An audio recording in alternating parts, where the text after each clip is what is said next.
see it on her thing.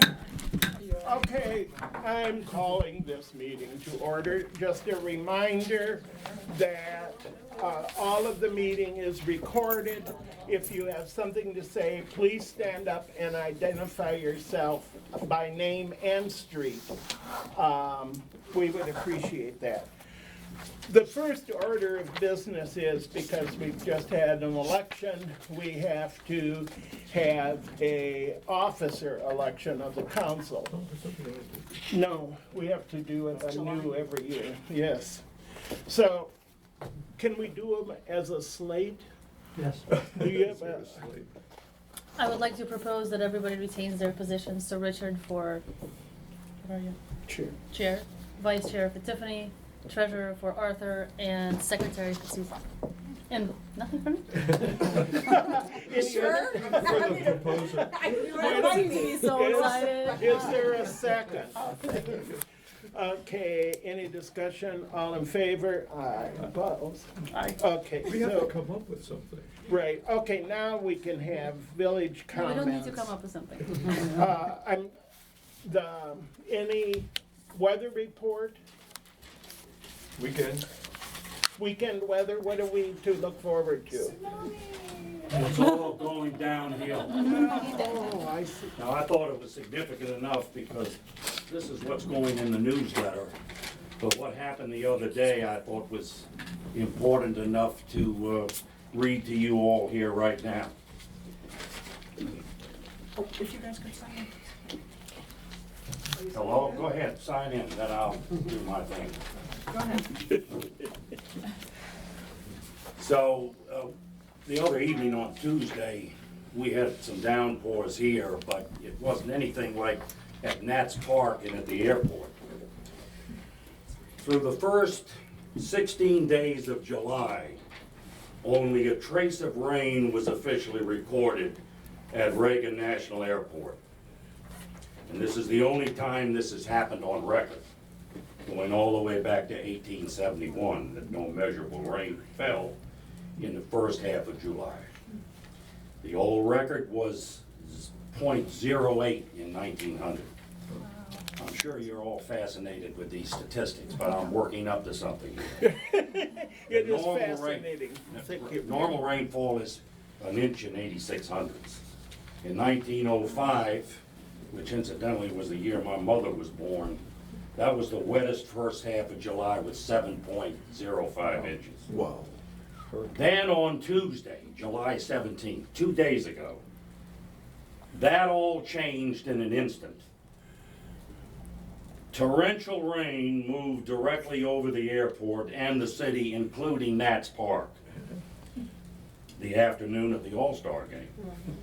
2.63 inches of rain fell in 46 minutes Wow. with 95 hundredths, that's just under an inch, in just 11 minutes, to bring the total up to 2.79 inches. Not just wiping out the rain deficit, but turning it into a surplus. Okay, enjoy the next couple of days, because the whole rest of the month of July is going downhill. Very humid, very tropical, with rain, not constant, but off and on, all day long. Showers in the morning, thunderstorms in the afternoon, with flooding, flash flooding. So be prepared. Matt, welcome back from Paris. That'll teach you to take vacation. Well, I'm gonna try hard. Come in. We count on you for better, Keith. Yeah. Thank you. I got somebody back here you might want to do an acknowledgement. One of my guys is not here today because he's attending a birthday party. Riley? Riley, come up, please. Riley does the weather every once in a while. You can hear him on there occasionally when I get Thank you for all of the help you and Keith and your mate did for the 4th of July. I mean, you're incredible. And we're very grateful for that. And Keith's many donations of water, electricity, all of that. It wouldn't happen without you. Thank you. Thanks, Lou. Thank you very much.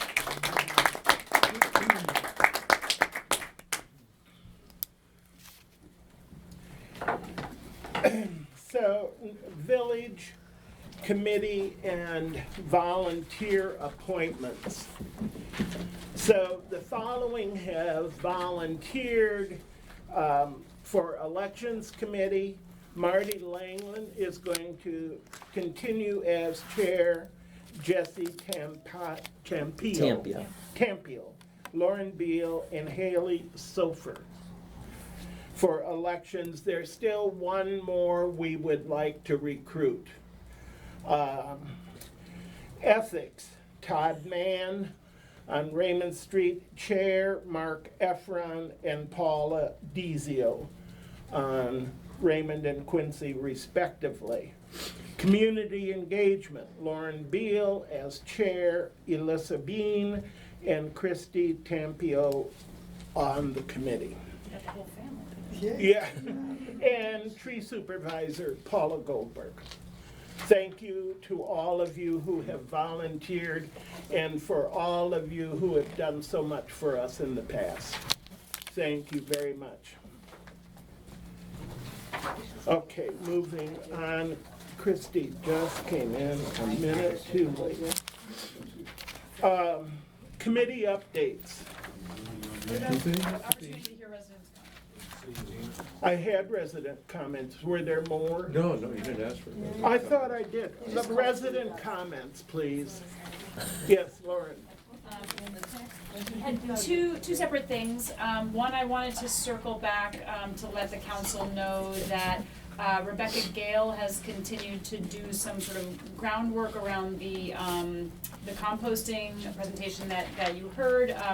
We had a conversation at the 4th of July party, and there was interest expressed in having sort of a very impartial, even like a governmentally supported from somewhere description of the benefits of composting, something that's not tied to any company, that might be able to be included in as a link inside of the survey, so that people when they are seeing the survey have a place that they can go that's sort of impartial and they can get educated on. So Rebecca has been pulling together both possible resources to link to, and also has offered to put together even like sort of a frequently asked questions kind of document that just doesn't favor any particular vendor. So I wanted to update you on that, and grateful for the council continuing to consider including that in the survey. The other thing, and this was something that, as we mentioned with the composting, people have started to reach out to members of the, people that they know are part of the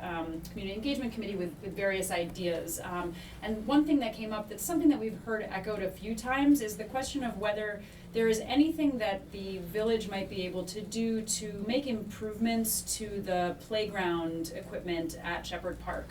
I know that technically that sits outside of the village's ownership and jurisdiction, but the equipment there is really old and worn out, and we would love if the council or if the staff here might be able to make some inquiries into how we as a village might urge the Montgomery Public Parks Department to consider upgrades. And there certainly is there are many people in the village that would be very interested in contributing time, contributing to a community charrette if that was something that they wanted to do. I'm not sure exactly how they do it in Montgomery County. Certainly in the district, when they do something like that, they have a lot of community input, and we would be happy to be a channel to that, but would be grateful for some kind of forward motion on that from the council.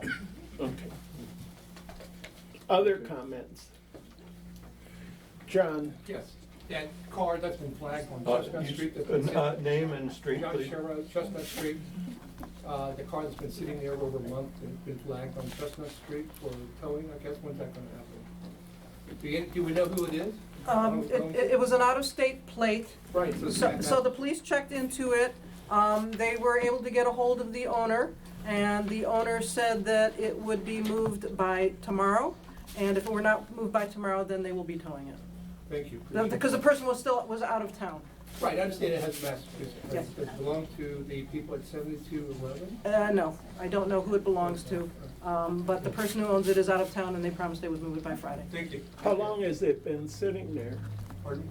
I was told about a month. Over a month. I mean, and it blocks our backing out of the driveway and getting in, and I've been pretty patient, I thought maybe it belonged to Right. people adjacent, but, But that raises another question of, that's fine, thank you, John, of also of cars being parked and left. There's one on, I think the ordinance, the county says 72 hours?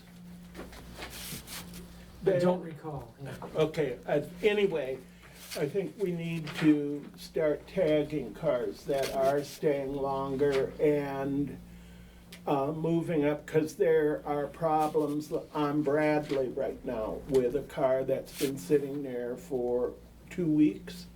At the corner of Yeah. Bradley and Melville. Yeah. But it was further down on Bradley for quite a while. So I think we need to sort of start asking enforcement. Okay, other comments? I thought I saw more hands. Do we have to approve committee appointments? It's a good question. Don't we have to, does the council have to vote on committee appointments? Yes. Right, we do. So there should have been a motion to Yeah. approve the committee. I make a motion to approve the committee appointments as presented. Second, I will second that. all in favor? Aye. Oh, Are you also gonna designate the chairs for each committee, or? I did that. Do you want me to do it separately? Okay, I will do it separately. There you go. And the following are proposed as chairs. Lauren Beal for Community Engagement, Marty Langland for Elections, Todd Mann for Ethics, and Paula Goldberg as Tree Supervisor. Is there a motion to accept those committee chairmen? All motion. Second, I will second it. all in favor? Aye. Who made the Opposed? motion? I think Katya Yeah. did. Katja made the Katya motion. was faster. Okay, did that, but I do want to say, Christie, thank you, along with Keith and his people, for all the work you did for the 4th of July event. It was wonderful, thank you. Okay, so have I now, any other comments? Yes, Sally? I just have kind of a minor complaint. I think that if you could say something to the recycle company, they've gotten really sloppy lately. I do Pilates here, and so I walk back my street every Tuesday afternoon after they've been here, and I see a lot of the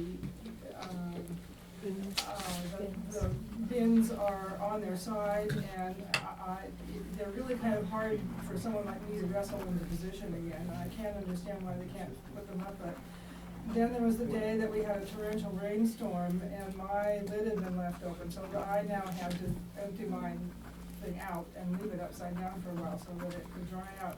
And it's only been happening in the last month, I think. And my real complaint is that they leave the bin then in my driveway, so if I've been out with my car, I have to stop, and everyone behind me has to stop, and I have to get out, and I have to move it 3 feet where it could have been left anyway, and so that I can get my car in. So I don't want this to be a really big deal official complaint, but if you could just gently remind them there are elderly people in the county. Absolutely. Thank you. Is anyone else having that problem? Everybody. There was a problem where they were leaving them on the street for a while, Yes, so that you too. couldn't even get off, you couldn't even park on the street without moving them. But I thought we solved that. But I guess now putting them in the driveway is only half a solution. Yeah, I was gonna say, sometimes they're rolled up the street in front of, houses up the street in front of Samuel Nelson's house, they're left, I don't know if I bunch them. Have we got new people on the recycling? No, it's the same guys on recycling. Okay. Yeah, You can follow Yeah, up with I'll, them. I'll make sure to follow But up. if it continues, call, if you would, please, because otherwise it just goes on, and if it's a continuous problem, the only way to solve it, as I found out, was to call Matt every week and have him remind them. And so, it really pays, well, it's not gonna change if we don't ask them. More comments?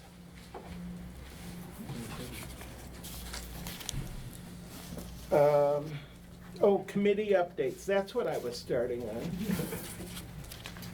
Anybody have an update? I could just update on the street captain little subgroup of the community engagement committee. You have to identify yourself, please. Alyssa Bean, Turner Lane, community engagement committee member, and I'm sort of chairing this subgroup of street captains, and so we met last week here in the office, and I just gave everybody who came just a handout with sort of general overview as we've sort of modified the system.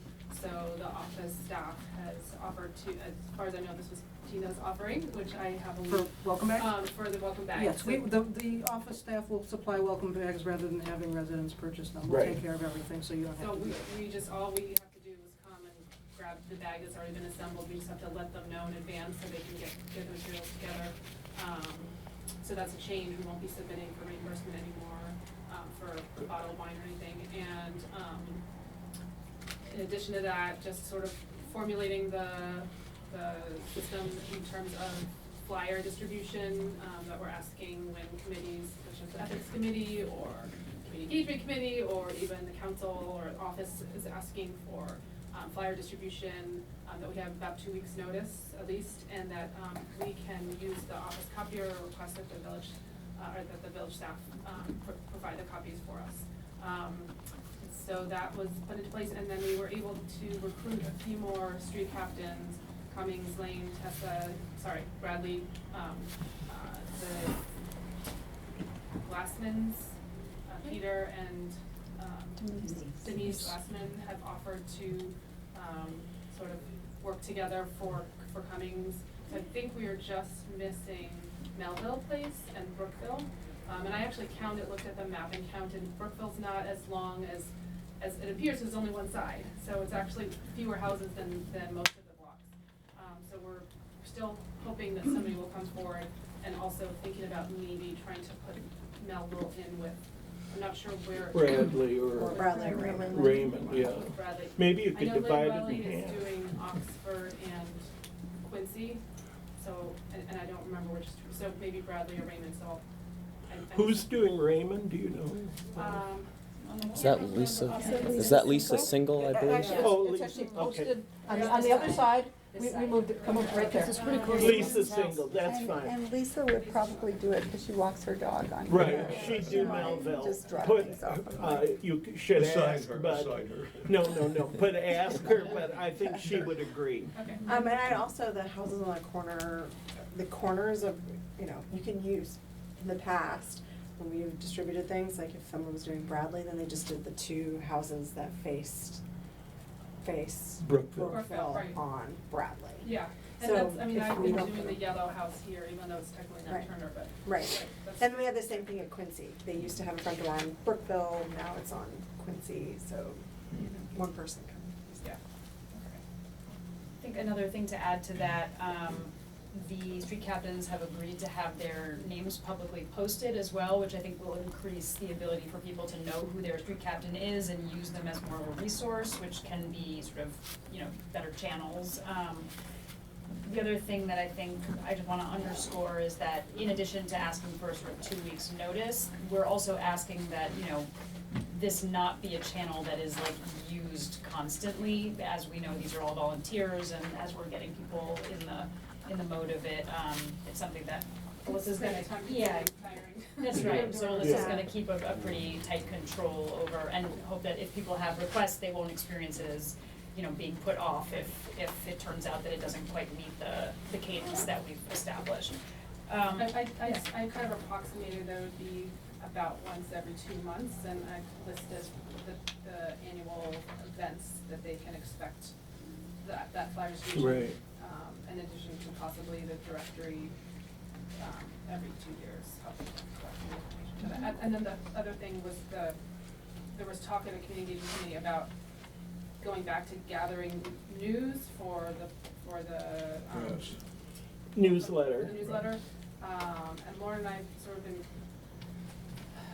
where did we kind of leave off on this? I think what we said is when you drop off a welcome bag, if you actually are able to make contact with somebody's home, which has been 50-50 for me on Turner, that you say we have a newsletter, and if you like, I'm happy to report to the office for you about your family, if you would like to share anything about yourself, where you're coming from, but obviously optional, or to let folks know that they're welcome to call in themselves if they'd like, sort of like you would to your former college. Yeah, I don't know if we still have, but we used to have a postcard or something that we could fill out or send them, just to encourage them to say, please reach out to the office so that those emails and phone numbers get in. Yeah. So if that's something to, I don't know what's in the welcome letter, however, but that gives people an opportunity to do that.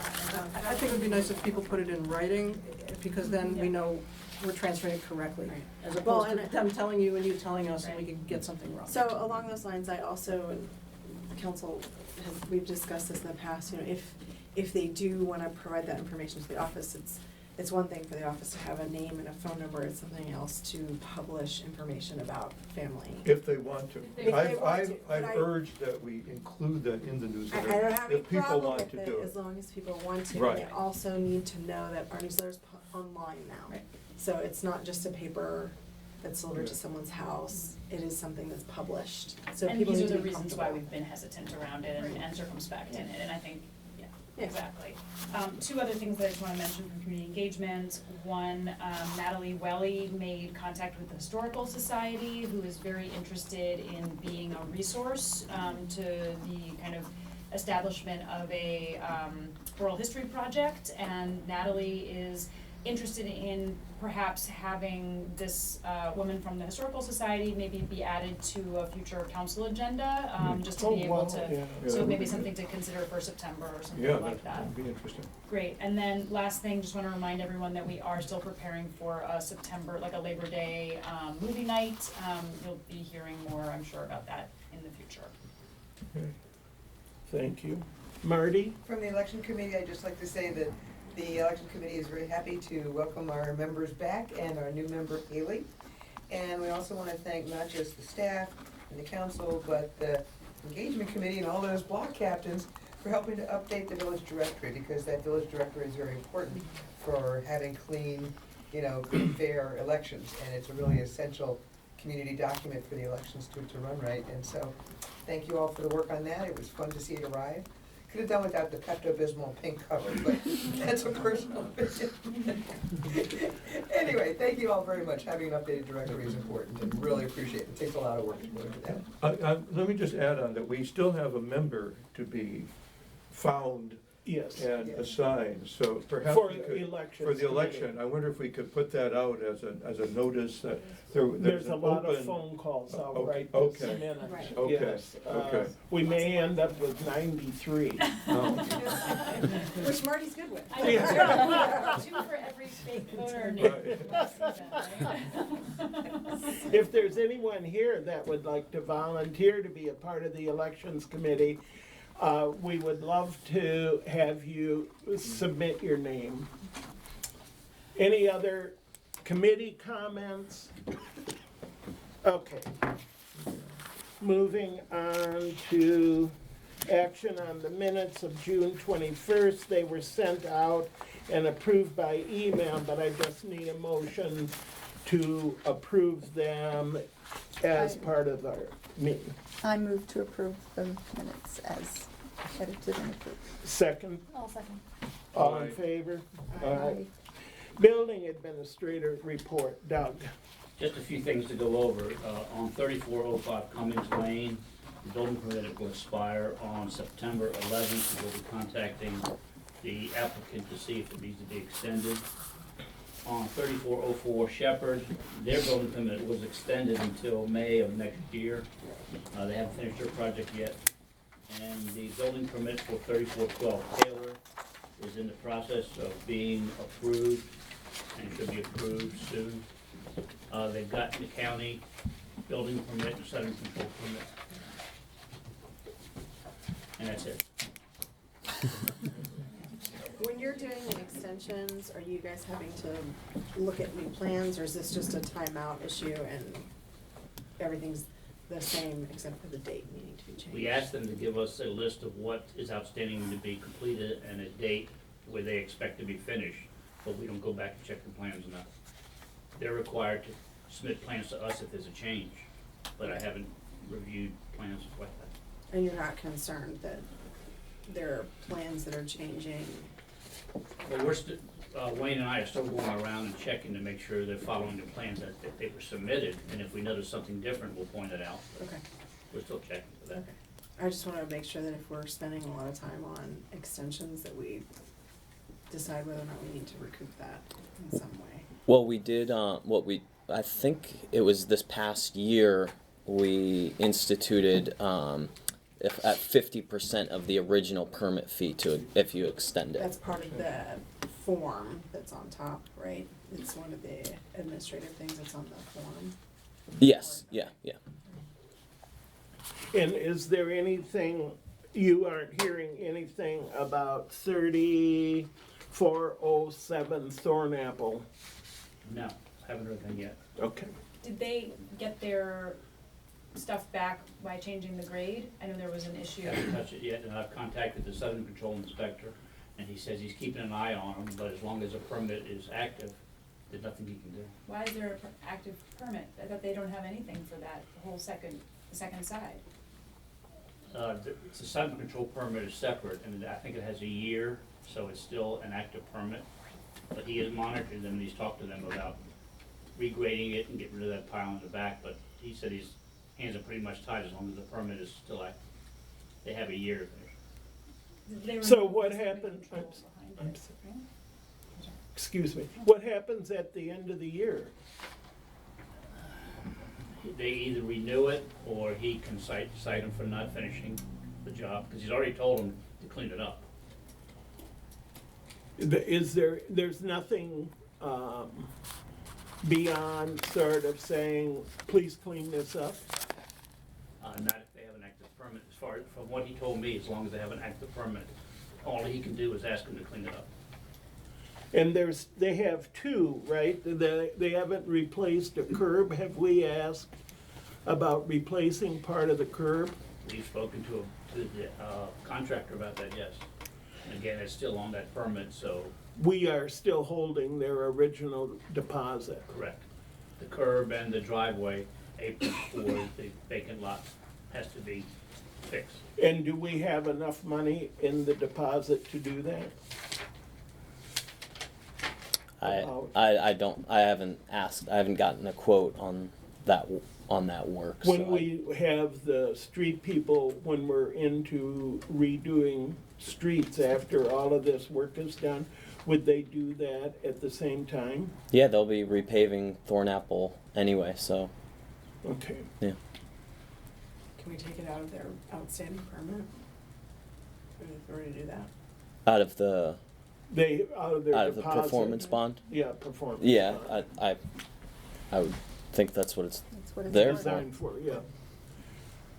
Lauren, I interrupted you.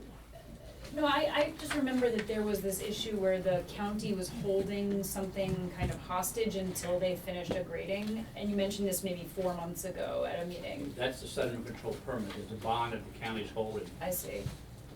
But that goes with the permit, and if they don't fix it when the permit expires, the county can come in and do the work using the bond, but.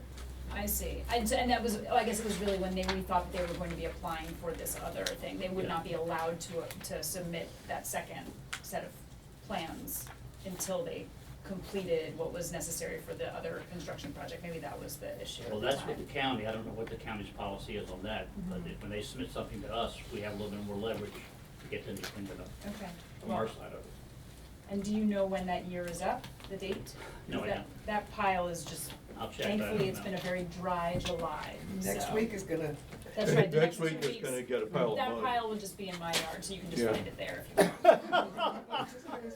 should I come over with a shovel? Isn't there some sediment control on the pile?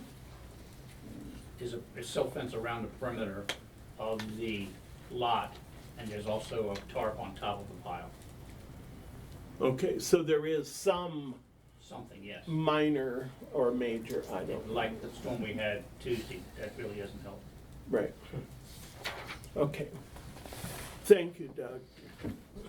Any questions about building permits? Doug, did you wanna do Cummings Lane now? Whenever you're ready. Yeah. Cummings Lane. A code interpretation issue has come up with respect to a project at 3521 Cummings Lane. Doug's passing out some photographs. The first is a site plan showing existing conditions. There are currently 2 driveways on the property, each with its own separate curb cut. The village code allows only 1 curb cut per lot, except for lots on Brookville, which are allowed to have 2, so that they can have a circular drive for safety reasons. These are both on Cummings Lane, and the applicant has asked whether it would be permissible to connect the 2 driveways and make essentially a circular driveway. Now, the 2 aprons that currently exist are non-conforming, and the general rule is non-conformities are allowed to remain, they just can't be expanded. The new pavement would be an expansion of the existing non-conformity, and the question is whether the new pavement would be allowed or not. Now, again, the circular driveways are generally only allowed on Brookville. We do have a regulation that provides a driveway on private property in the front yard or in the right of way can be no wider than 10 feet. And the question is, if these 2 driveways are connected, would the width become more than 10 feet? And how do you measure width? Is it parallel or perpendicular to the front lot line? Why isn't this variance? Yeah. Yeah, well, we just want to confirm that the council agrees with our interpretation. Okay. So our interpretation would be that if the driveways were connected, the width would exceed 10 feet. And by way of example, if you look at this drawing, this shows a driveway that's 10 feet in width. If someone were to add a parking pad, we'd measure the width of the parking pad. Oh, yeah. And so similarly, if that continued to a whole nother driveway, we'd Yeah. measure all of that width So as this, well. here is the circular drive, so this would be the width. Yeah. The length. If somebody wants to grab one of these, or a couple of them here, I'll share with Arthur. And then the, So that the people second can see drawing what- shows what the driveway could look like if they were connected. Oh, so- And, if anybody else wants one. the applicant would wanna know, would we just measure the width in a This manner that's way? parallel or perpendicular? And Well,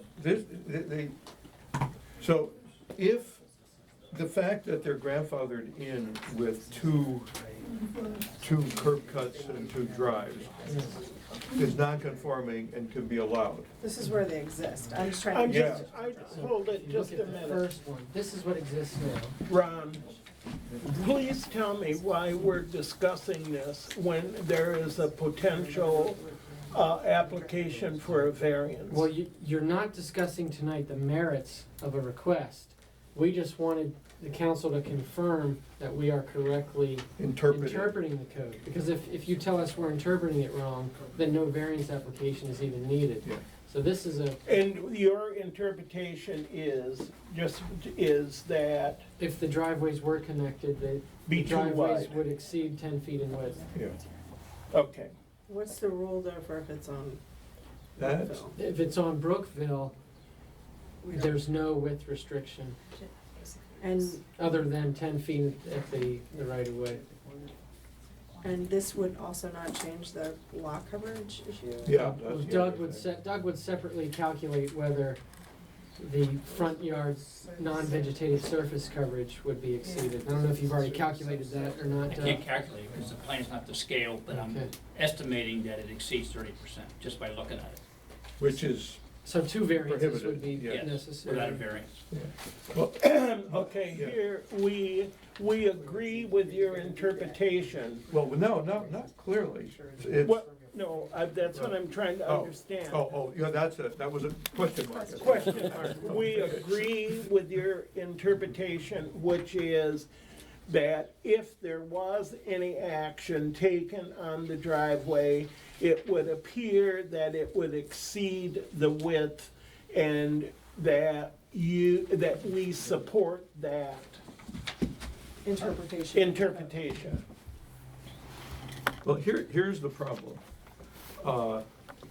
Suppose you have clearly a circular drive. Here's the street, here is a cut, and it goes like this. Mhm. You know, it's a circular drive. What's the width of this driveway? You know, it's across what we normally think of as the drive. Now, what you're saying, as this gets more closer to a non-circular, it's this width, not that. And at some point, we go from, all of a sudden, the dimensions swing, which makes it. 40 feet. But circular driveways can only exist on Brookville Road. Yeah, so this is a circular driveway, as far as I can tell. I'm sorry? This is, what they're requesting is a circular driveway. Correct. With corners, Correct. right. Yeah, and we don't specify currently in the code how you'd measure the circular driveways on Brookville Road. I think it's a circular driveway, it's not allowed. But it's not on Brookville Road. Yeah, That's that's why. why it's not allowed. Yeah. Right. Cummings has major traffic issues, we heard that last week. Yeah. But But it's not Brookville Road. we do not, we have to rely on the width regulation because there's no other regulation that would. Yeah, circular The amount of driveway. cars is not There gonna isn't a relate. circular driveway application per se. But this becomes a circular driveway. The village code does Yeah. not say circular driveways are allowed. The village code says you can only have one curb cut, except on Brookville Road, you can have No, two, these curb cuts predate. Okay. so that you So they can, can't be extended. So we don't say anything about circular The driveways. curb cuts No. can. They're just change, allowed by implication. But the question is Exactly. whether they connect it. Okay. So if we stick with only one curb cut per property, But we can't do that, We- because they these just- were it's here grandfathered predated. in. It's so this applicant can keep the curb cuts, current that's two not the driveways question. and the Right. two curb cuts. okay. But the question is, can the applicant connect them to create a circular driveway? Yeah, I think you're stretching the definition I of do width too. here. Yeah. Yeah. So then they'd be allowed, As long as by it width, by the doesn't- width definition. okay. But what then was we the have the vegetative coverage. surface Right. Question. Yeah, the vegetative surface. Yeah, all right, yeah, that's, Well, but I don't know how you rectify the width when you say there's a driveway coming off of it, which then makes the 10-foot width here. There's this cut where they want a parking place, so you no longer have 10 feet. Yeah, well, you'd have, and either, if they wanna call this Is as that a the, parking place or a sidewalk to the house? you know, what is this shaded area here? The T shape. The T adjacent to the house. that's the front porch. Oh, that's a front porch. Yep. Oh, that's a front porch. All that's counted in the non-vegetative area. Oh, okay.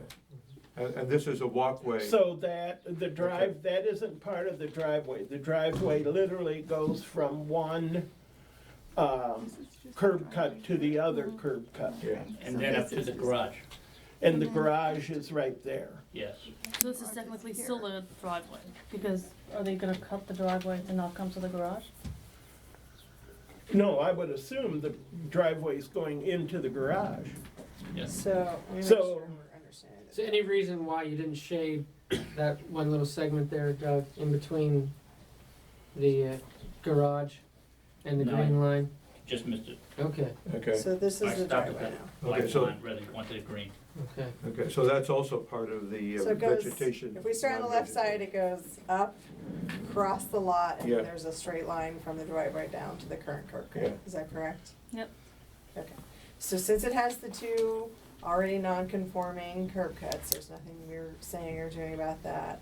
Width question we've discussed. The question now remaining, as I understand it, is What's the width? whether or not the vegetative surface requirements can be met if they want to connect their two current curb cuts. Yeah. Is that correct? Yeah. And Doug, on the left, And what is the width issue, Ron? Well, going back to my drawing, Yes. yeah, this is how we would apply the code on an ordinary interior lot Can I borrow? with Yeah. only one curb cut. So imagine if there was another Yeah. curb cut over here. The question is this 30 or is this still just 10? Okay, I think you have to interpret it as the normally the width of a drive, the width of a roadway, not the length of a roadway. Because I mean, what if they arc the corners? Yeah. What if they just tell you they're gonna arc the corners, then it becomes a curve, like what he was saying? Well, the code on Brookville does allow a larger radius at the corners, beyond 10 feet. Doug, another question, this little spur to the left that isn't heavily shaded, is that part of the drive too? That's existing, and I cut it off because I think it's too close to the intersection. Oh, Do they plan to take that out? They didn't show it being taken out, but it would be one of our conditions. oh. Yeah. I think we need to measure the width as commonly thought of as the width of a roadway I think here. they should apply for a permit. And I then, think a variance. that- and then we'll Permit. possibly require a variance because of vegetative cover. Right. And I sent possibly them- with, depending on the proposal. A final, you mean a final proposal? So they, A final just so we're drawing. not talking about any potential variance, I think they should apply for a permit. Yeah. Okay, Yeah. Marty. I just have an information question. If someone is redoing a driveway, circular or not, and that the vegetative cover issue comes up, does it matter if you have what I would call a permeable driveway? You know, I'm a big fan of permeable sidewalks and driveways so the water stays here instead of going down to the creek.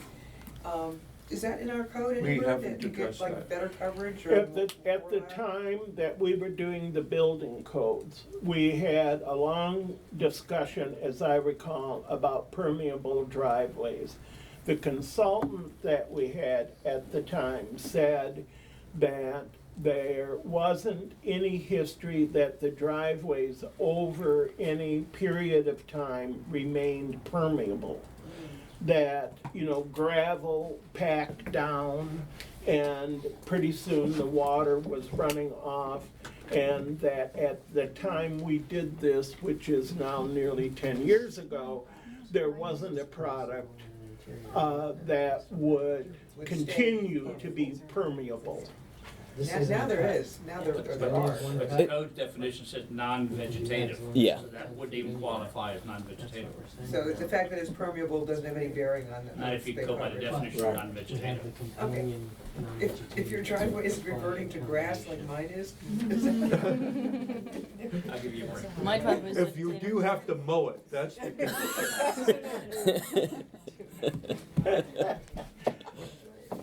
Putting Okay, green. did we answer your question or Yes, not? yes, you Okay, did. good. Okay. I'm just gonna make a note in the margins too. I think we should also talk about the permeable surfacing, because there are different products now. Well, that, Not right now. that's a subject but for it's another something- time. Yeah. And Yeah. not as part of.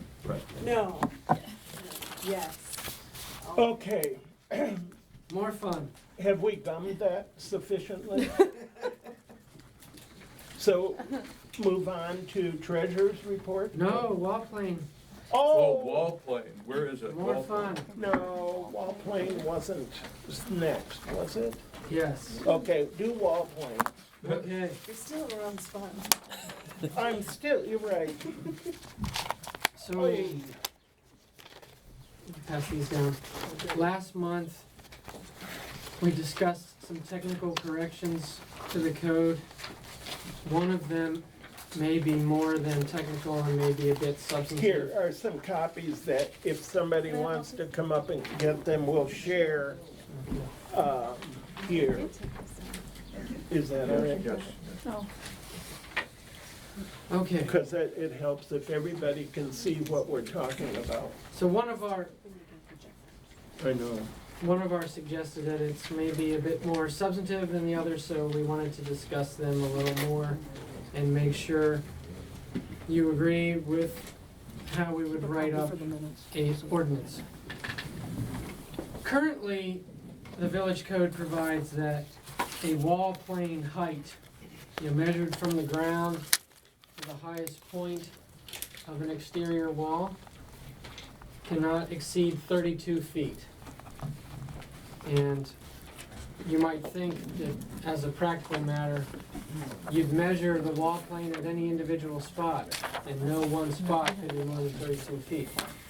But the definition of wall plane height in the code currently provides that you measure the height at either the finished development grade, after construction has been done, or the pre-development grade, the grade that existed before the construction project. That's okay, but then those terms are also separately defined, and those separate definitions create some ambiguity for us. If you turn then to the definition of finished grade and pre-development grade, those definitions state that those two grades are both measured only at the front of the building. And you take at least 5 spots along the front of a house, measure the height to the highest point, and then average them. And the average of those 5 points is the finished grade. It is the front of the house? Yeah, it's Oh, only the front of the house. I reread that today, and And, okay. and so that creates an ambiguity, because if you're concerned about the wall plane height on the side or the rear of the house, Right. the regulation's gonna be rendered a nullity, because Right, you only right. measure from the front yard. And I don't think that was the intent of our planner. Right. And to demonstrate that, I've given you a copy of the diagram that he produced, Mr. Jakubiec, in 2009 when we adopted this regulation. And it shows on the left-hand side, and I've highlighted it, how he suggested we would measure the wall plane height. And you see, the line goes from the actual grade. From the maximum height that you can get, from the lowest grade to the Right, top. so I mean, it makes sense. Yeah, You know, right. if you're worried about a massive structure on one side of the building, you ought to be Mhm. measuring it from the actual ground on that side of the building. Right. But And before or after construction? after, Okay. because it's the actual wall plane that exists that the Right. neighbor's looking at. The neighbor shouldn't be looking at a solid wall plane that's more than 32 feet, as shown here. But under our current definition, It you'd would be actually the front. measure this height, from the front elevation, which would be a couple feet above the figure's head, who's Mhm. standing at the rear wall. So if you agree, then I would suggest Yeah. amending the definition of wall plane height and deleting the reference To the to front. finished development grade and pre-development grade, Right. and instead say it's measured from the abutting grade. It's the maximum height of the abutting grade. Correct, yeah. Yeah. So, and the one of the questions. Without, oh, sorry. Go ahead. And I would also suggest putting in there that we consider a wall plane any elevation from the ground upwards that's not interrupted by an offset of at least 3 feet by 5 feet. We use that standard for wall plane length going the other direction, and it seems logical to apply it Does it? perpendicular as well. So, wait a minute, so that if there is an offset going, For Oh. example, yeah, so if you had a A vertical sunroom, offset. for example, On the you know, side. the sunroom is gonna break up the wall plane of the rest of the house. Yeah. And so then you'd be fine. You'd break up that 32-foot measurement. But it And the- doesn't isn't there- change the ultimate height of the house. I mean, There's a- Correct. you can't step it back in order And keep to going, you can't have a keep ziggurat, going up, Correct. up. no Because- ziggurats. Okay. I don't know what a ziggurat is. But no building can, Right, you're too difficult. oh, okay. But No pagodas. Okay, there we go, I got that one. All right, so we also have He's an expert we also in have a that. separate maximum height regulation. Okay, so this, the That- maximum is still the maximum. That applies in combination with the wall plane height as well, yeah. So what is the maximum height? Like here, we're showing it as 32 feet. Oh, I see, it has to step back and you could put a dormer in. Now I get it. Exactly, Yeah. and, Okay. and he shows that the wall plane height is broken up because this dormer is at least 3 feet away. So No, it my isn't. question, which this is clearly substantive, not technical, and one of the things I asked was, we've got a lot of houses that are on Slopes. slopes, and how would this impact the ability to build on a slope? I gave a few examples of houses that some have been older homes that were remodeled, renovated, and then just tear downs and new homes. And I wanted to know what the practical implication of this would be for some of the recent construction. So the practical result would be, you've gotta use some appealing architecture to break up the wall plane. You cannot just construct a box-like structure if you're on a slope. But the maximum is still the maximum That's right. from the lowest grade. From the, right, the maximum height of that house would still be measured from the front of the house. Oh, But from you the could, I mean, front. we could be potentially cutting off a second story Right. on the back of a house. Right. Not, unless they No. break it up with an offset. They have to break it up with the offset. Right. So I don't know if you guys had a chance to, I mean, we have a lot of examples. Raymond has several, and I would like to know what the implications would have been for those homes, because if you've got a family that's building a great room in the back of their house, and all of a sudden we say, you can't have that, you have to kick the, cut off half of the great room. Yeah. I don't know that, because I'm not a spatially organized person, but that's a Yeah, question. That's a yeah, it's a The back possibility. of our house really looks looming, to be honest, because we have a slope and a walkout basement. And so when you stand and you look, I mean, it really looms. I wouldn't call your house a McMansion. No, but I'm Depending saying on what angle you're even, looking at. right, even though it's modest, it still looks like. But can you imagine having to cut off your Yeah. upstairs, those rooms would be. Well, but 32 feet gives you more than enough. Not unless you wanna live in the basement. That's one of the 32 restrictions, it's a feet, it's 3 restriction. stories. Yeah, it's a And then you can restriction. have a dormer as long as it's offset Yeah. on top of Right. that. Yeah, That's a lot of feet. it's a I think, yeah, it's a constraint. well, if you want 10-foot ceilings, you're gonna have a problem. To have, at 32 feet, you're gonna have a problem. Well, But- and maybe it's helpful to note that the maximum height at the front of the house is gonna be 33.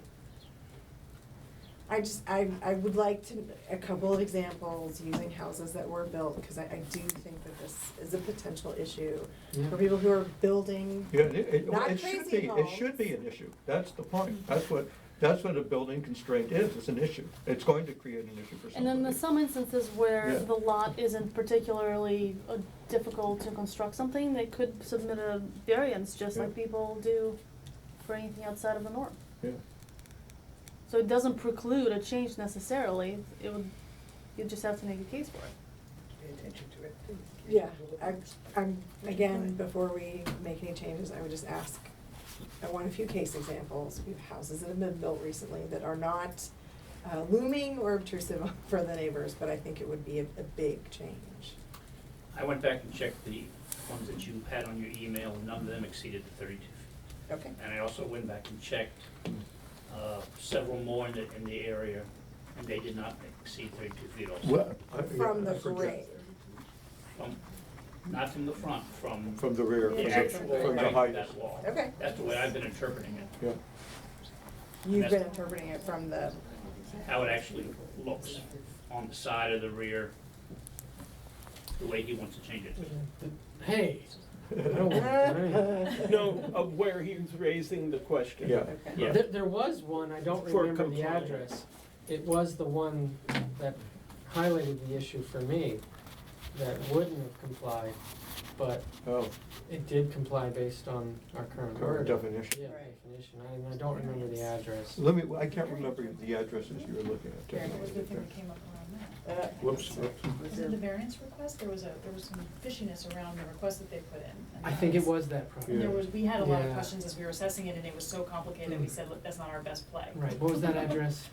3405. 5, 7, 6, 9. Yeah, I think that was it. Yeah. That was the one. Doug, I don't know if you can recall the 3511 Raymond Street, which is 2 or 3 down from our house. And it's big. I mean, there are They- 3 they- houses they- in a row. They built up to the, the limit of the envelope, but I'm not sure whether, whether the wall, the rear wall plane height, you're saying the ones that you looked at would be conform to the new definition. Yes. And that way, that's that as covered, big as I they, think that helps me there, Yeah. because one of those was a tear down, yeah. and then 2 of them were homes that were significantly remodeled. Okay, so are we saying to Ron that, yes, develop language Yeah. that clears this up Yeah, according to the as statute. according to this? Yeah. Okay with it for now. Okay, well, that's all, we just need to get past You're allowed to this further moment. discuss it, of course, Right. once it's written up, and you have to have a Required- public we're hearing. required to further. Well, yes, that's a better word. Very good. Okay, Good. we can move on. Okay, I have one more issue. Just kidding. No, go ahead. No, I was. Oh, really? Truly could. Oh, yeah, okay, financial matters. Okay, finance, everyone loves finance, especially when the books are as good as You they love are. finance and are so good at it. Yes, you are. June marks the end of the fiscal year. And so the numbers I have in this month's report are close to the final numbers. There are still bills coming in that have to get paid and kind of know where they are, but we're getting close. The literal bottom line is that our revenues came in about 100,000 more than we projected at the beginning of the year, and our expenses are about 100,000 less than we projected, which is good news. Now, one of the things that we're required to do, we have roughly, I counted exactly, but I may have made a mistake, 35 line items in our budget that at the beginning or in advance of the fiscal year, we sit down and go through every one of them, trying to figure out how much are we going to be spending in this category, any changes from the past year, what's been our history here, and we come up with a projected budget. And you would not be surprised to know that we don't guess all 35 correctly. Some are higher and some are lower. Now, the village ordinances require that if we have overspent what has been budgeted and approved, the council has to review and approve any expenditures beyond what has been currently budgeted. So the line from the ordinance is, no expenditure may be made unless funds therefore have been properly appropriated. So periodically throughout the year, but especially at the end of the year when we have all our final figures, we know which areas are overspent. And I have listed them from $100 in telephone expenses to $6,000 for enforcement and oversight in municipal operations. And the total comes to about 18, 23, 24, roughly $25,000. Now, since we underspent by $100,000, there's a lot of money in other categories where we can move funds around. And that's what we typically do. We don't have to come up with new appropriations. And so we have 2 particular accounts that add up to $30,000 that we've underspent. And what I suggest here is we take the money out of those 2 accounts, move them into the overspending, and we'll be will be legal. Now, one of the things that this requirement does, it gives the opportunity and the requirement that the council consider all this. Is this overspending, are these overruns, or something to consider, something to worry about? Why have we overspent? Some of it is just kind of end of the year, the contract came out a little bit more. The holiday fund is, we get money from the residents, we hand it out to the people who work for the village. And it's hard to guess exactly what it's gonna be, but $359 is covered by revenues that we've received. If anyone has questions or wants to discuss, it'd be the time to do it. No, I'm pretty comfortable. One issue, the $100 telephone, I just have to say, my son-in-law is a software engineer, was just visiting, and he says, why are you paying for the amount of internet you're getting? 75 megabyte per second download speeds. He says, if you were streaming 2 super high definition programs simultaneously, you would only need 50 megabytes. And the village has gone in for like 130 because it was such a deal. Because it was cheaper to negotiate Yep. a higher bandwidth and get a cheaper contract. Right. Now, Because the they thing, were offering a special at there the was, time. he said around Labor Day, when kids are going back to school, Verizon and all the companies come up with deals. Go look for deals at that time, and But you're we're gonna be able to get we're under a cheaper. contract, so it's a matter of if we're able to negotiate well. Tell them you're gonna cancel the contract. I'll have them come out and negotiate. Perfect.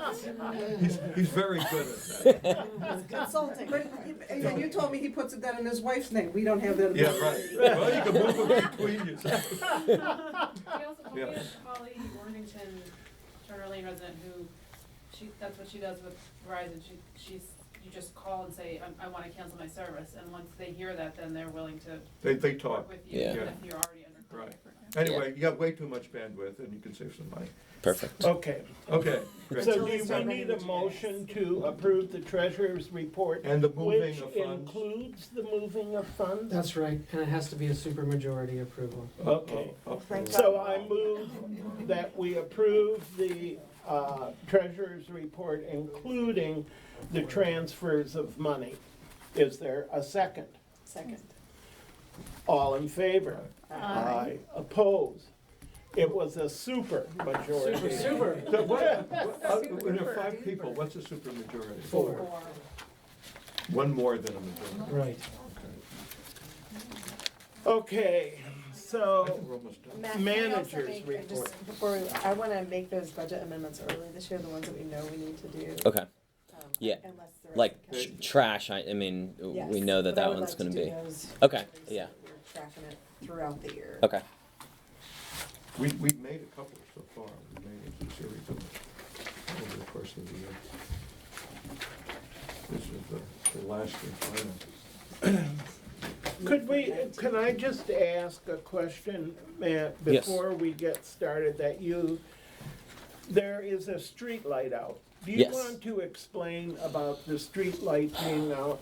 Yes. So I sent around a couple of emails today. We've kind of got the runaround a little bit. When we talked to Pepco, so if you remember, we went to Holophane to design these lights for us, Right. who are Pepco's distributor. Right. So then they made the lights. Pepco then hired out Rockingham Construction to do the actual installation of the lights. They said that we don't have any spares, even though. At the time, okay. So they said the street light is out. They're saying we don't have any spares. I have this order form that shows 58 Type 4s being installed, 5 spares, total 63. 13 Type 5s being installed, 2 spares, total 15. So we ordered the spares. It's just a question of where they are. But so anyway, so that's sort of secondary because we don't want if we need to order more, we can order more. But first and foremost, we want to make sure the streets are lit. So I send an email to Pepco to say, number one, what can we do in the interim Why while is the light, why was the light out? Well, that's my other stinking suspicion is that there might just be wiring that needs to be hooked up because there's absolutely no reason why a brand new light would be out 8 months later. No. And I was trying to look at some of the warranties actually on the products, and it seemed to me, but I had to email the guy that we went through the order with at Hall of Fame to help me make sure I'm reading the right warranty. But it seemed like to me what it said is if more than 15% of the diodes are out within 5 years, you should Right. the warranty will kick in. And my understanding was that over 50% of the diodes need to be out for the whole light to be out. So it seems to me There's something else. there's Not the something else diodes. probably going on there. The rats got into the wiring. So hopefully Tony Ruffin, who is the Pepco customer service advocate, will at least be able to put us in touch with the right person. But I actually asked him that, can we just send an engineer out to look at the wiring of the lights, because I think that will probably. Oh, okay. Perfect. And yeah, and I think it was sort of this afternoon, so I did you might have something in your inbox to sort through, or maybe Tony has sent it to you. So. Sorry, is this the light that's in front of ours? Yes. Yeah, because. We have inquired about that. Yeah, because it went out and then it came back on and then it went out again. So That's not diodes. exactly. So I think it can fairly easily be solved. This light, hopefully, but then it does raise the longer term question of what the heck happened to our spares. Where are the spares? And were they broken? Were they lost? And if so, Are how do we get reimbursed for them? Are there spares on paper so that if you ask for them, they'll make them? Well, I have all of the. Were there actual physical items, or are Yeah, they there were just? actually supposed to be Yes. physical spares. Yes, but the reason that we bought the spares in the first place, as I remember, is they said it takes 6 weeks or so to fill that order. In the case of a storm, if a number of lights are out, you could have Right. a dark spot. Exactly. And Do so you- does it make sense, once we figure out where the spares are, does it make sense to store them in some kind of village storage? Well, space? that was then we have sort a of comfort step level, 3 yeah. here was to say, all right, so then we need I actually, and that was part of the email as well, is to say we need to do a more formal understanding of where these are being stored, if we need to get a new storage space for them, or if they'll fit within our storage I think space. they're pretty big. Whatever it might be. Last time You I know. went to the storage, it wasn't full. Does our Pepco rep, I'm sorry, I forgot your name. Robin. Robin, do you have something to add to all of this? Or I say don't. to all of this? I don't, I'm currently not really in the business, soon I'll be closer to in the business and know how the operations Right. work.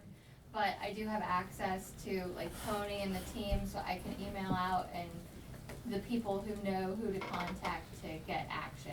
And are you able to help speed it up in your not yet official position so that somebody comes out tomorrow and looks at that light? I will do my very best. Okay. I don't know that if this qualifies as large capital projects, but I. Is that where you are? Well, why don't you go to the small nitpicking project and just kick butt for us? Because we need that light back on. I'd also like to, is there some sort of, MOA or something that we should be doing with Pepco that helps us to get them out here for stuff like this? Because if they're Yeah. saying, oh, well, maybe it's a wiring issue, or maybe it's a light issue, or Well, well, are we at their find mercy out. to wait until, like, how long do we have to wait to find out? Because if we need to reorder something, we already Right. know it's gonna be 6 weeks. Yeah, that's. I think That's that's like a something to fifth work thing on through your too, list. because I think part of it is that these are custom lights that we ordered too. So with their, cheap high pressure sodium, they just say, oh, it's out. It's cheaper to just send in a crew. We have $1 million in reserve, so let's just replace that with a new one. Whereas these might behave a little bit differently, and So there's one crew or whatever, I'm making it. Ooh. We should, as we Yeah. tick off the list, that's something we need to find out from them.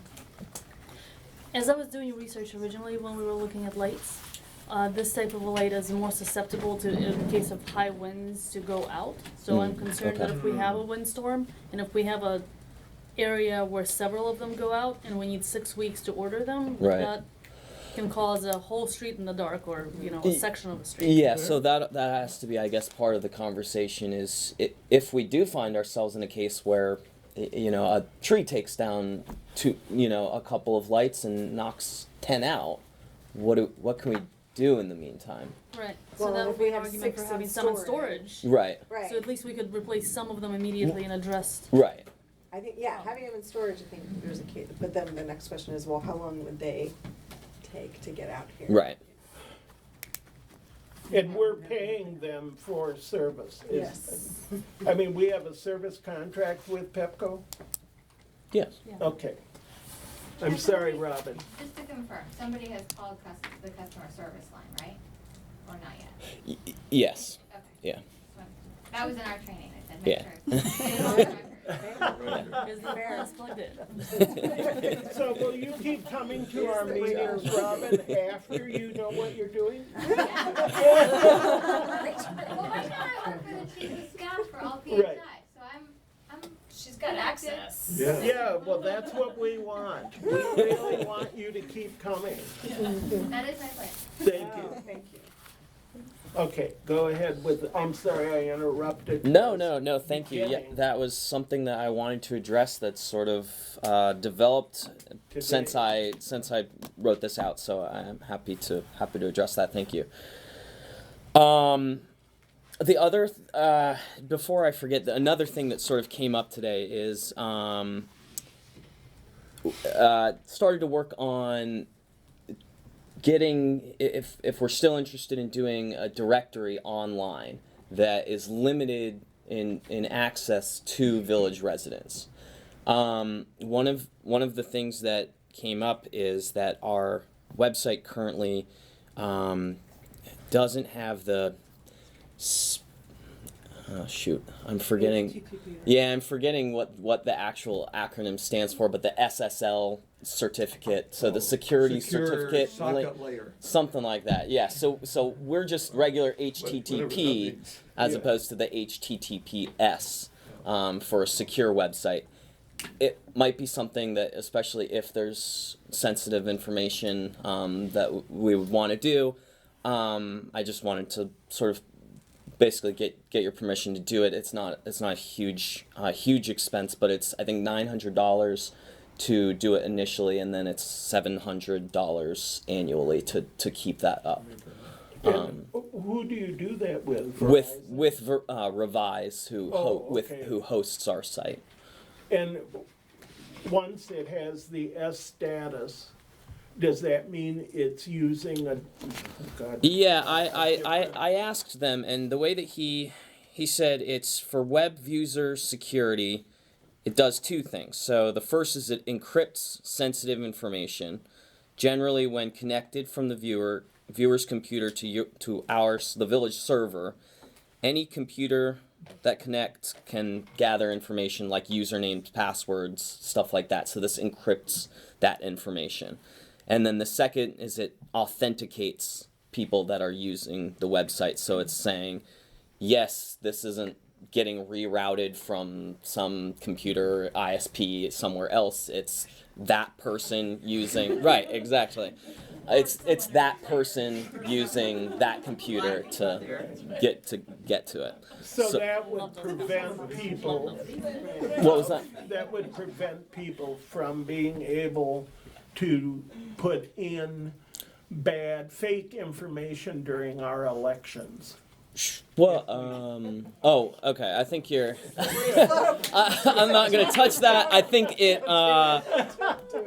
What it will do is, when people log in, because they will be required to log in with a password and username, they basically it'll prevent you from getting hacked. And I think just to make sure it's on the same page, it's the website will be open. It's if we were to ever publish like our directory online, you would have to log in to view that. The newsletter and everything else would still be something that potential residents look at. And also, it's probably useful even in the interim when we don't have this login, because the same stuff can happen if you're on our website. So, but I think it's probably especially useful once we move in that direction. I think you should go ahead and do it. Yeah. Probably. Anti-hacking software. So then I'll just sort of hit some of the other big ones. So we signed a new contract with LSWG to provide the auditing services again. Welcome bags. Alyssa kind of brought that up earlier in the Community Engagement Committee update, but I just wanted to say also thank you to Alyssa and to everybody who has volunteered for that and continues to help out with that, and just encourage people, let us know if people move in, so that we can welcome them and get their contact information and maybe put their story in the newsletter. Community events, again, Lauren kind of touched on this, but I just wanted to say for the record as well, thank you to Keith Allen, who helped with getting permission from Park and Planning, helped with setup and takedown, provided electricity, extra water for rides and attendees, and also to Riley and to David for also lending their time and their hands to set up and take down and clean up, and then to Christy for all of her help in picking out rides and vendors, the event layout, and really just spearheading the volunteer effort, and just in general to the rest of the Community Engagement Committee as well, for who showed up, who ate more than one hot dog. Well, I think just in general the enthusiasm that you all are bringing to the events has been a really good. It's been good.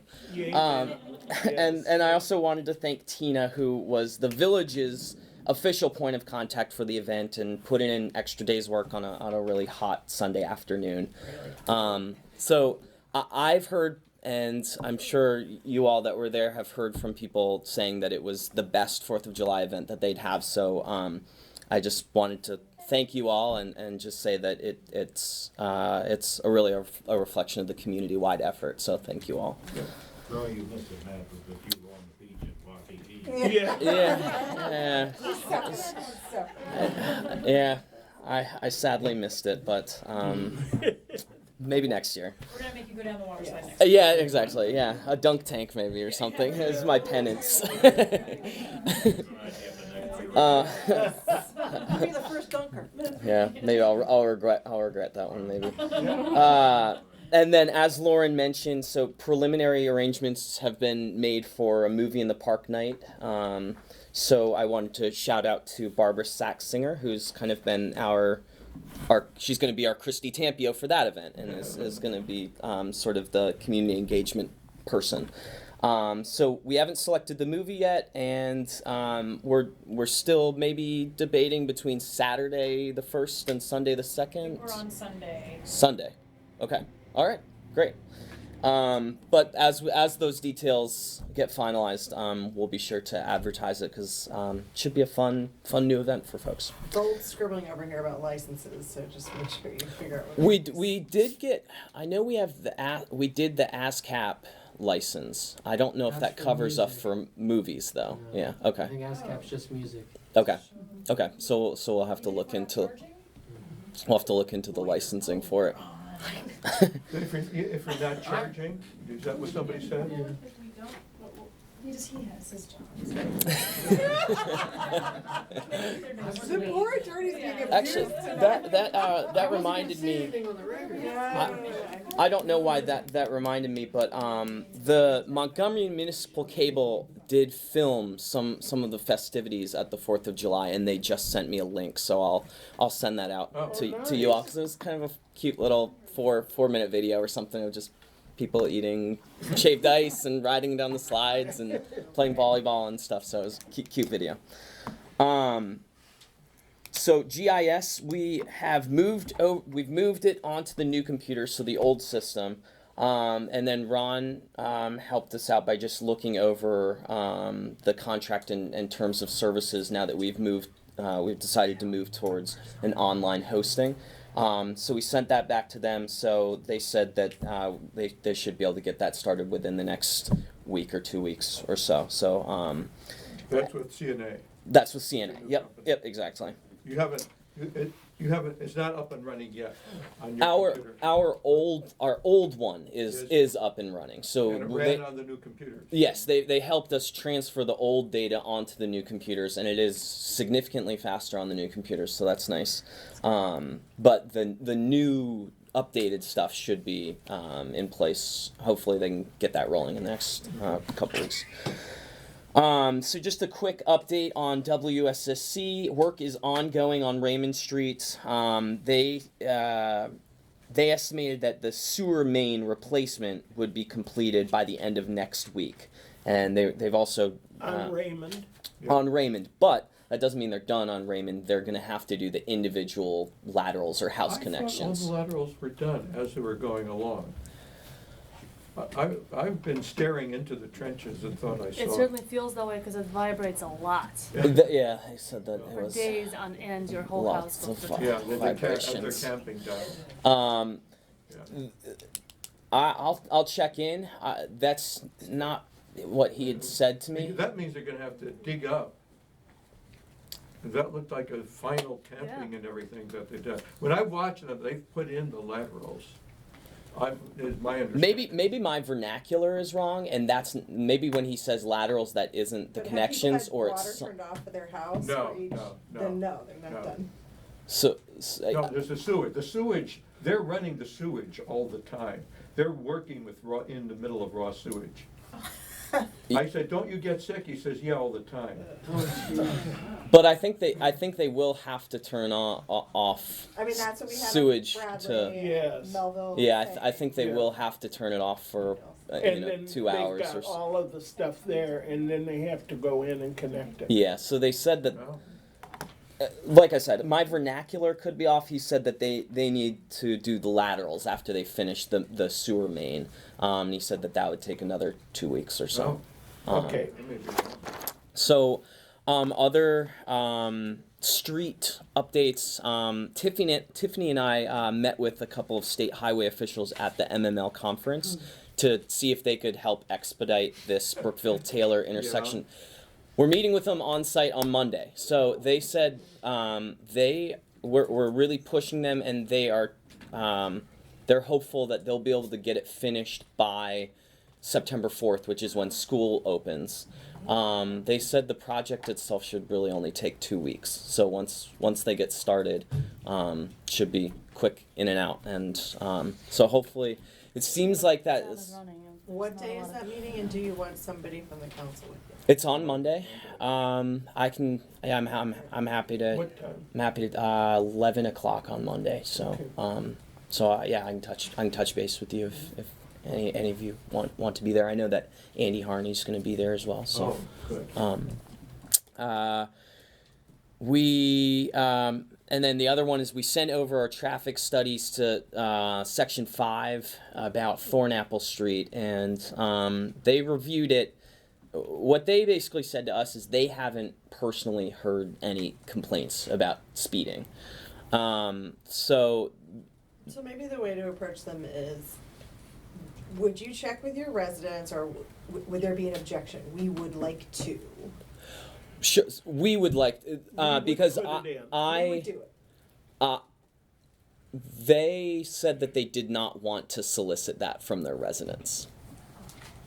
Now, we have I checked with Ron, so we own the street there by in front of the Novak's house on Thornapple, even though across the street are Section 5 residents. So it's our Really prerogative. That's really close to the stop sign.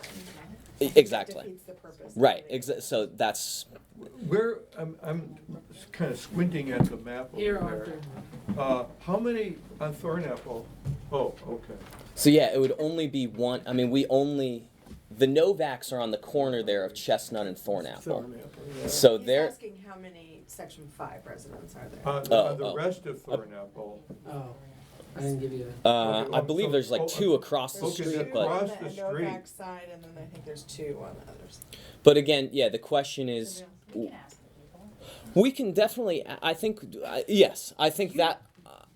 I think Is it Chestnut to Brookville is second Yes. class? They don't. Right. yes. These are people who drive into their driveway immediately, get out of their cars and don't ever, I mean, they have this much of Thornapple that they're dealing with, and not a single one of them, I think, actually like walks into their house from Thornapple. They all Right. pull into a driveway in and then walk up to There- their house. that kind of There may even be several drives. So I guess the one thing because we were discussing, you know, we could put it in right there at the entrance to Martin's Additions but it is kind of close to the stop sign.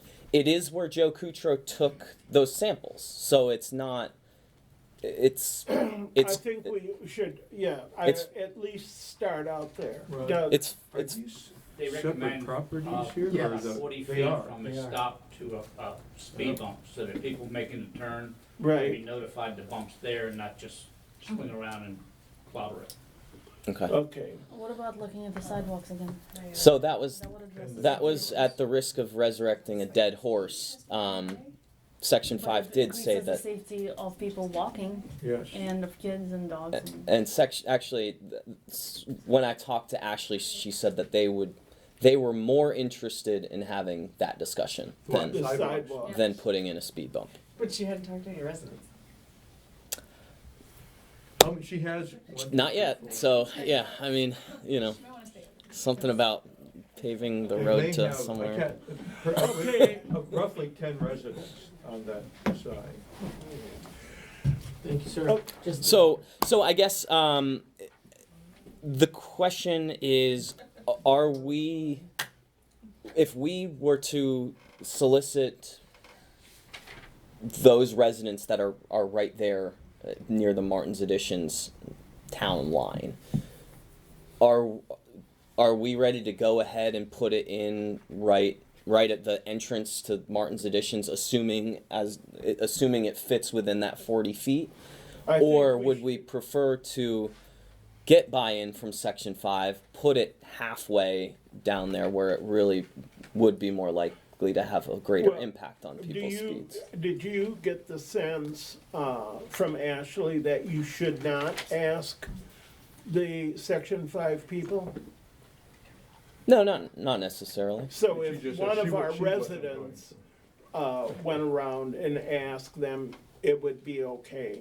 Well, yeah, I mean, especially, well, if we were to put in a speed bump right there, I think it would be courteous to Let them know. talk to those people because it would directly Well, impact I'd like them. us to move in that direction of putting in the speed bump and communicating with those residents that that's going to happen. Now, is there anybody else who wants to say yes to that? So, my concerns, we're gonna put a speed bump in that's not gonna have any impact, cause it's so close to a stop sign. What about the stretch, is there any reason it can't be on the property that we own, between like Dellfield and Summit? I mean, sort of near, I mean, I know that's an uphill section, but we always hear about people on Summit are always saying people are zipping around that corner, there's, you know, I'm just wondering, So- like, why would you put it right next to the stop sign where we have contested land as opposed to a little bit further in where it's uncontested? Well, I think the reasoning, well, number one, I guess, was because in the two speed traffic studies, the speeds weren't as high there, so it was the speeds were higher on the the further west you go on Thornapple. Closer to Brookville. Exactly, yeah. And then that also would that area is we probably would be within 40 feet, but we would also have to look at what Doug had mentioned before in terms of making sure that it's 40 feet from a stop sign. I would like to propose also adding on the survey the question of sidewalks for the north end. Yes. For those residents that definitely. actually live on those streets and actually get, I understand that some people are for and some people are against it, but to have that kind of a statistic would be helpful, I think, in this discussion. And then, And would you yeah. have it be like do you live on the north end? Yes or no? If no, the next question Well, it's a doesn't appear. required answer to select your street. At And the so- end, that's the only required I see. answer. Well, but but I- the whole community have input on that though, because some of us don't live on Thornapple, but still wanna be able to walk on Thornapple. on Yeah. sidewalks. Yeah, that's true. Yeah. To visit the friends. Yes. I think it's a good survey question. But I wanted, separate from the sidewalks, figuring out if there's a way for us to get an effective speed bump in. I think there's a goal that we share. Right, at that part of Thornapple where we've recorded excess speeds, that's where we want to put it in, out toward the west end, that we would like to tell the residents there that we are doing that, so that they are informed. Okay. And then I think if you come back, or whoever does it comes back with some sort of information on their response, Okay. that would be great. And also, would you like me to then follow up again with section 5 to say that's the exact spot we want it in? Right, and I've talked to the residents and they've all Or concurred. some of our residents talk to. Okay. Right, however it gets Okay. done. Okay. Great. That was. Do you have a question? Yeah. And just for point of reference or consideration, Somerset, I teach over at Somerset, and as you may be aware, on Dorset Avenue, which gets extensive traffic, they have horrible but very effective speed bumps that are actually right at the stop signs. And it kind of reinforces that people actually stop there, which, if I recall from the traffic survey, did they survey that, whether people actually stop at the stop sign? No, Was they that didn't. part of it? They Okay. don't But I would imagine anecdotally, many of us stop. But that, I understand, that's really effective too. I mean, you can't run the stop sign at 30 miles an hour with those speed bumps there. I mean, you really have to stop. So putting a speed bump there may be an Is that effective. all the way down, or is that just by the school? It's virtually the whole damn It's street. there's a couple times. I think it's by the school. What they do that I think is really overkill is you have to go through 2 speed bumps at the stop sign, and then when you clear the intersection, Do it again. you're doing it again because of the speed bump coming basically for the people who are stopping the other direction. And that's really annoying. I mean, we could maybe consider where at least people heading east on Thornapple have to stop or they're gonna damage their tires, and people from the other direction, maybe they don't have to stop if nobody's looking, but they're gonna have to slow down for that speed bump once they cross. I don't know. Just, They have the standard speed bumps all up and down Dorset, which is 12 feet long, and at the intersection, they have 3-foot speed bumps just on the 4 corners. So it's not really a speed bump, it's more as a rumble. It's a hump. Yes. But if it's, you really have to stop. I It mean, actually does if, more damage because it's. because they're so short, you just, I mean, those would be an interesting idea to put at those stop signs. Are there any they're safe for emergency vehicles? I Well, would I assume. assume, I mean, they've got them They there. must have emergencies. Yeah. and so- Yeah, I mean, so, and I really liked, None You of know- you live on that street. Slow down. well, none of us live, on Thornapple, in order to put those on, you We're said. like, let's find the most annoying thing. Since we never drive on that's it. what- hydraulics. That's what makes them effective. I'm joking, I'm joking. That's the thing, that's what makes things effective, is because they are annoying. I know. They will save my children. Well, what would happen if I mean, you can't put them, so when you come to the stop sign, you have one to go through, but it's not in the other lane. You have to put it on both sides. You'd of the street have to because do people it all the bang way, into or it. you're gonna just have. No, of course. But the other question would be, even if it were just on one side, I mean, it stops the people at the stop sign, but also the other people who are running the stop sign would still have to go over it after they left the stop sign. And it doesn't have to be the super annoying ones, it could be just a regular bump, as opposed to the ones the Somerset has. That's super annoying. I mean, the ones that are on Dorset. And only the semi-annoying versus. Yeah. So there appears to be a tiered approach, several options. Okay. And then Maybe while people are talking about whether or not those speed bumps are really helpful, we'll install the sidewalks. There we go. Yes. Yeah. And then your kids are really gonna be safe. Yes. But we have to coordinate all of that with them, so. Okay, back to reality. That's the last. It's the last big one for me. Okay. And anything, any other business to be brought before the village? Bernice? Bernice Duval, Taylor Street. I just want an update on the lot next door. He posted, signs, I believe. The builder has all the county permits, but Martin's Additions has not yet signed off on him. That's right. Okay. As of yesterday, there's a porta potty out in front.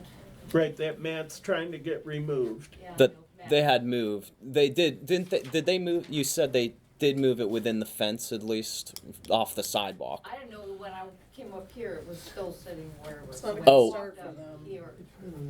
Yeah, not a good start for them. That's what I They said. put it next to. It's right on not- top of the storm drain. No, it's right next to the curb, but Yeah. anyway, Awesome. Without a permit. So I think you should make them remove it until these permits are done. yeah, that was why, I thought he was ready to start, and that's why I went there. Yeah. So it's. I agree. And he also keeps telling me, I mean, the 2 times I saw the builder, he was saying he was starting within 2 weeks to cut the trees down, and Yeah, they have. that was a month ago. So- Well, they haven't got approval yet. Well, I No, no, suppose I they could just, go. I just wanted clarity. So, I mean, it put us in a little bit of an awkward position because we're basically ready to sign off on the permit tomorrow. And so I sent him an email saying, take it away. And he said, I don't have enough time to do it. I can do it tomorrow. And then tomorrow we're gonna turn around and give him the permit. I mean, we could sit on it for. Is there regulation as to where it's supposed to be positioned, as with respect to the property and the public right of way? You should not be It's in the n- right of way. It's Doug, what are the rules? Are there, you usually get them to move it off and to put a fence around it, or? There's nothing in the code other than saying it has to be on private property, but we try to ask them to put it away from people's porches and to conceal it, and also to screen it so that it can't be seen from the street. And so will you do that with these people? Well, Okay. yeah, once we issue the permit. But you're planning to issue the permit tomorrow. We were planning to issue the permit tomorrow. You know, in my correspondence with them, I told them that, you know, it's a bad foot to start off on. I'm not sure where they thought it was a good idea. They know the expectation of getting a permit, and on top of that, just the placement of it is asinine. Where was it? Is it on the right of way? It's sitting, yeah, it's right on top of the storm drain, right in front of their property. So I issued them, I issued them a warning saying that failure to comply with the code and getting the proper permits would subject them to fines and stop work orders. But yeah, it was, the timing was awkward. Well, in issuing the permit, you could impose permit conditions dictating where the porta potty must be located. Okay. It worries me issuing the permit when they're already seem to be not concerned with staying in compliance. Right. So my recommendation would be not to issue it until they are. Hold it. Make them remove the. Yes. Replace it, move it, not remove, but move. Well, are they out of compliance by placing it? Yes. Then they have to remove Until it. they get, They're out until of they compliance get. by placing it on the sidewalk, are they out of compliance by having it on? Yes, because they don't have a permit for Then it they yet. have to remove it. I would not issue it to them if they're out of compliance. Yes. I agree. Okay. That they don't think they can. Exactly. Yeah, I mean- Yes. Yeah. No, I And you can That's- issue the permit on next week. that's what You okay. have the council's support. Great. Yes. Perfect. All right. We're all on And the same by page the here. All right. Sounds of it, even a couple of folks in the audience. We're all on the same page. Great. All right. Anybody else? Anything else, Bernice? Well, I mean, you know, I'm jumping the gun here, but I am concerned about large trucks and when they come and they're gonna, well, the builder said they're clearing the lot completely, which means you're taking down no less than 2 huge trees. And I don't know how they do that, and can they keep a truck there without blocking the street for the neighbors? I mean, I may, if they don't block my driveway, I'm potentially better off than some of my other neighbors. So that's kind of looking down the road, but we're gonna have parking issues, I think, in general. Because, you know, workers that come to work, Right. they don't wanna park their vehicles all around, and I know from some other neighbors, they're a little concerned already, but, you know. But nothing happened. haven't we, in the past permits, I thought that we had said that they could park no more than 2 construction vehicles on the street. And they had to set up a plan where they kept their, which they can do. I mean, they can put gravel down on the front of the lot and they can park all of their trucks there. And there's no reason for 1 or 2, pardon? Not this lot. Actually, won't do that. Well, they can, because they can They can put park gravel. elsewhere, yes. Well, and they also have they can park at La Ferme. Can we not put construction vehicles there, or is that, we lost that? I mean, we've done, I believe that we've had construction stage vehicles at La Ferme before, so, I mean, we could, You can could ask try them, to- but it's another. Bernice, there's no way that life is simple once they start construction. I mean, we've had a house tear down and a build across the street from us. Working with the builder, which we did a lot, that if they parked people on the street or on the wrong side of the street, which they were doing a lot of, boy, I'll tell you, calling him, he had given us his cell phone number, and he was so incredibly responsive. And that just did not go on. But it is really, you know, talking to them. Well, and he can be if he has any respect for the neighborhood. Right. Consideration. Right, and this You're was a talking spec about house. 50-foot frontage, and that's all there is to that lot, Right. straight back. So, like I say, I may be better off because I have 1 car and I can put it in my driveway, but I have neighbors that have multiple. Right. Well, and this was a spec house, and so it wasn't even like the owner was gonna be there, but this, and it may have been lucky, but we had a builder who I just thought was very responsive to the neighbors. But I think you just, you know, well, it varies. I mean, some of them, as we know from other experiences, sort of thumb their nose and, Well, okay. one consideration just There's though one is more that it is a question. one-way street and it's also an exit point. Cause I'm on Summit, so I mean, that's how we exit that part of the neighborhood, so. And I don't know school whether- buses. School Well, it is, buses. you've got one, well, So- they're not coming in, but we're the one-way going out. Right. Yeah, so I think, I don't know whether there's a way to reroute traffic patterns if there becomes a problem, because yeah, a bus could not get past a pickup truck, or, you know, even just like you know, something that, you know, what am I thinking of, those kind of dump trucks, Right. it would be too wide, so, anyway, something like that could happen. I know we had the storm sewer curbing across the street years ago, it was replaced 4 times for trucks going over it. Mm.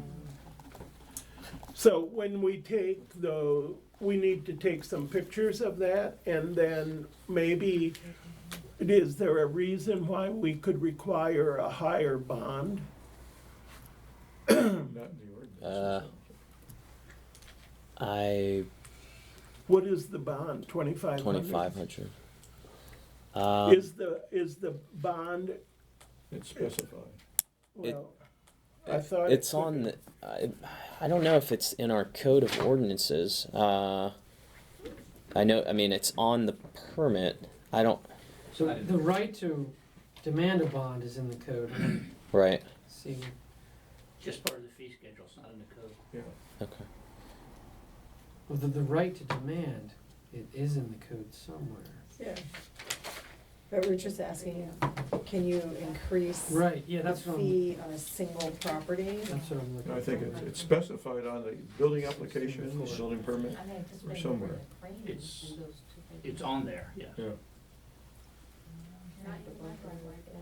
Hmm. Well, I mean, the code says the bond,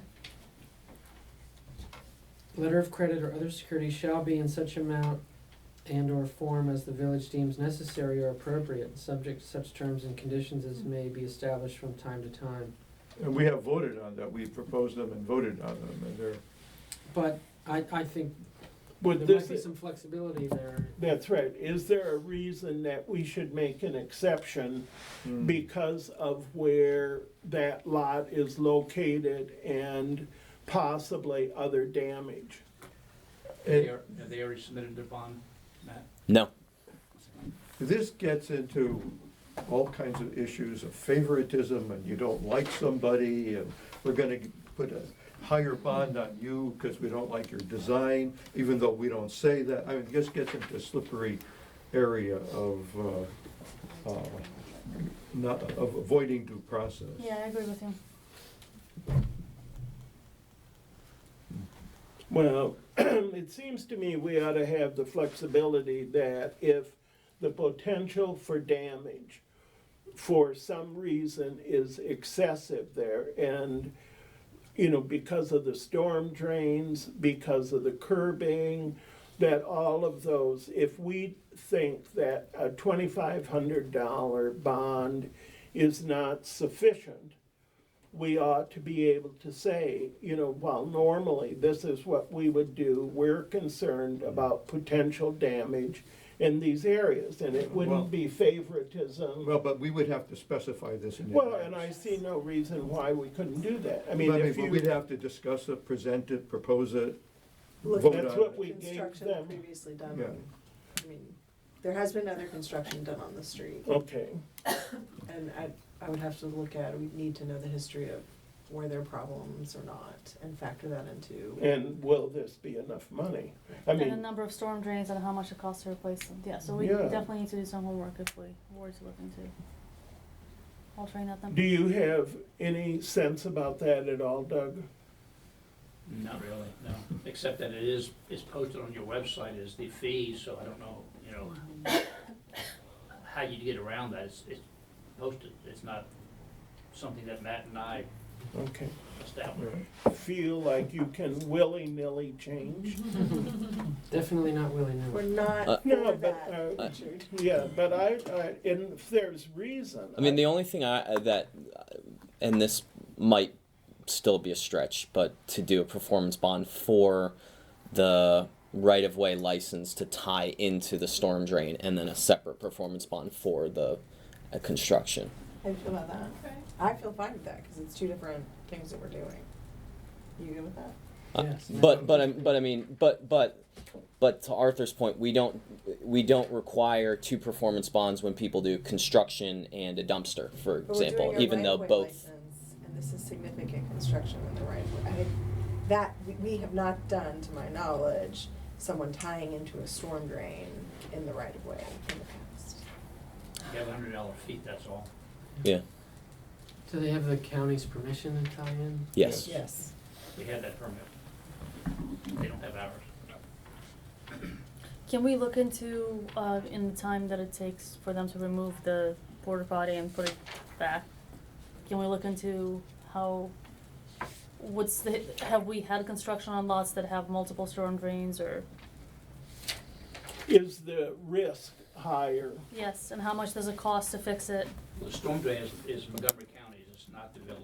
Okay. So that would, if it's damaged, the county will come after them, you all don't have to worry about it. But the sidewalk Curb and the curb and the grass. and the grass that are above the storm drain in front of the lot Right. is Well, ours. but Yeah, but that that's the happens all the time. 2,500, yeah, Yeah, I mean, that that happens all would be the time. covered, it should be covered in our normal bond. I mean, But we don't usually have somebody tying in a drain into that. We have like the right-of-way crossing, but we don't Right. have the Oh. tying So we into the have to- drain in the right-of-way. Well, we have Right, people tying in water lines, sewer lines, gas lines.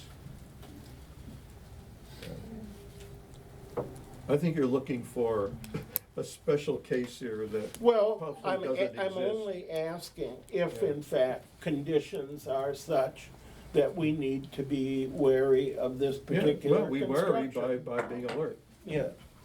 Okay, We have one more question. yes. This is happier and related, which is that, as you know, the builders allowed for Bernice and neighbors to take some of the plants that were on the site, and 2 weekends ago now, a It number of was us. going on for about 2 weeks. Yeah, but everyone Other sort of, neighbors people were showed up. invited, and there was Oh, a very that's nice moment where many of us took transplants from the site and have put them in our yards, and Bernice had the lovely idea. I sort of- wasn't in charge of it. No, well, Builder.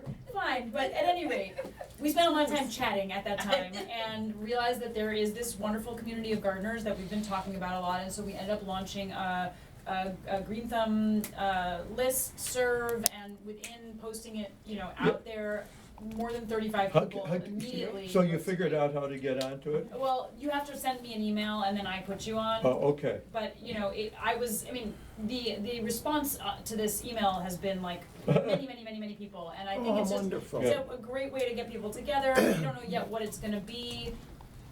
Wood hyacinth bulbs have been offered, there's been discussion of, ferns and things, and, I think we can go from there, but it Good. was very exciting, and thought I would, You got a please new encourage me to customer. share that with everybody. Perfect. Good. Thank you. Perfect. Anything else? I just had the directory, I haven't had a chance to look inside. At the community engagement meeting, somebody had asked about, well, they were just using me as a resource to you guys, they would like to list email addresses in the directory, and I wondered if that was already happening, or if that's something that we could consider in the future. It's not in this one. We had discussed it a little bit, and then ultimately decided that weren't comfortable sharing that with everybody. A lot of residents. So is it possible that maybe that could be added in the survey too, like a question that would, Yep. could that be like an optional listing in the directory? 'Cause I think this was Denise Glassman who was hoping to circle back with you. She had said she was trying to get onto the contact, and we thought she had checked in with you about that, but she seems to Well, not. constant contact, yeah, that's a separate listing from obviously what the directory is. Yeah. Because some people wanna get the village things, Right. but a number of residents told us that they did not want their emails, I see. uh, So publicized. maybe it could be like an optional, I don't know, maybe. Yeah. Well, we can ask in the survey. And Sally, you didn't get one? They mailed, they came got this ours. week. Yeah. A big white envelope. I'll go back and look. Okay. Well, We have extras if you need, and in fact, I can give you one right now if you want.